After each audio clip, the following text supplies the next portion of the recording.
बाबा मुझे सिर्फ एक मौका दे दे। मौका मिला तो आपका एहसान जरूर था। ये जो लोग मर गए हैं इनकी माएँ जिंदा होती है क्या? जानते हो ना हम कुछ नहीं कर सकते, इसीलिए शेर बने फिर रहे हो।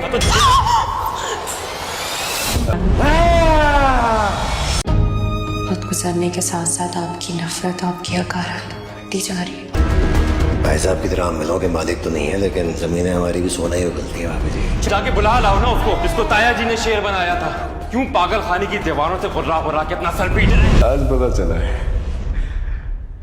ये कॉकरोच शेर से भी ज्यादा खतरनाक होता है। बदर ज़मान के हाथ अभी तक कुछ भी नहीं आया होता सिवाय ज़मीनों के, इसीलिए वो बड़ी ही चालाकी के साथ नईमा के पास आएगा और आकर उसे यही कहेगा हमने कब से फ़हद और नसीम का रिश्ता तय किया है, अब मैं चाहता हूँ कि उनकी शादी भी करवा दें, क्योंकि नईमा के सामने भी बदर ज़मान और उसके बेटों की हकीकत आ चुकी होती है। इसीलिए वो फ़िलहाल शादी करने के लिए राज़ी नहीं होती, तो बदर ज़मान अपनी चिकनी चुपड़ी बातों में उसे फंसाने की कोशिश करेगा और उसे यही कहेगा मेरे पास आपकी तरह बड़ी बड़ी फैक्ट्रीज और कारोबार तो नहीं है, लेकिन मैं आपको ये बात भी बता देना चाहता हूँ मेरी ज़मीनें भी किसी से कम नहीं हैं, वो भी सोना ही उगलती हैं।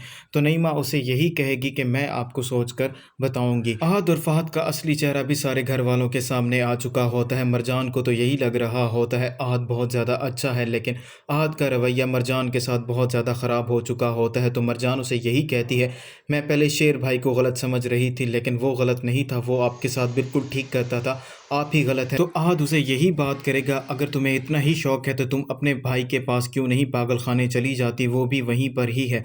और वहीं दूसरी तरफ फहद मार खाने के बावजूद भी अभी अपनी हरकतों से बाज नहीं आया होता। वो मुसलसल तौर पर शेर की बहन को हरास करने की कोशिश कर रहा होता है और वो इस बात को लेकर बहुत ज़्यादा परेशान भी होती है और वहाँ पर उसे बचाने के लिए कोई भी मौजूद नहीं होता। और वहीं दूसरी तरफ डॉक्टर फजर जैसे ही हॉस्पिटल आएंगी तो आकर उसे यही बात मालूम होने वाली है शेर हॉस्पिटल में एडमिट है, क्योंकि उसका और उसके बाप का एक्सीडेंट हुआ था और शेर के बाप की डेथ हो गई थी। उसके बाद से शेर यहाँ पर ही है और शेर से उसके घर वाले भी मिलने बहुत कम ही आते हैं। शेर जैसे ही डॉक्टर फजर को देखेगा तो उसे पहचान जाएगा और उसे यही बात करेगा आप भी मुझे बाकी लोगों की तरह पागल समझती हैं। तो डॉक्टर फजर उसे यही बात करेगी मैं आपको बिल्कुल भी पागल नहीं समझती।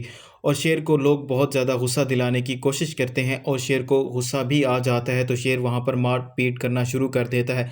और डॉक्टर फजर को जैसे ही ये बात मालूम होती है तो वो जाकर शेर से सवाल करती है आखिरकार तुम ऐसा क्यों करते हो, तुम्हें इतना गुस्सा क्यों होता है। तो शेर उसे यही बात बताएगा मैं ऐसा नहीं करता, ये लोग मुझे उकसाते हैं जिसकी वजह से मुझे गुस्सा आ जाता है। तो डॉक्टर फजर उसे यही बात करेगी तुम्हें टेंशन लेने की ज़रूरत नहीं है, तुम बिल्कुल ठीक हो जाओगे।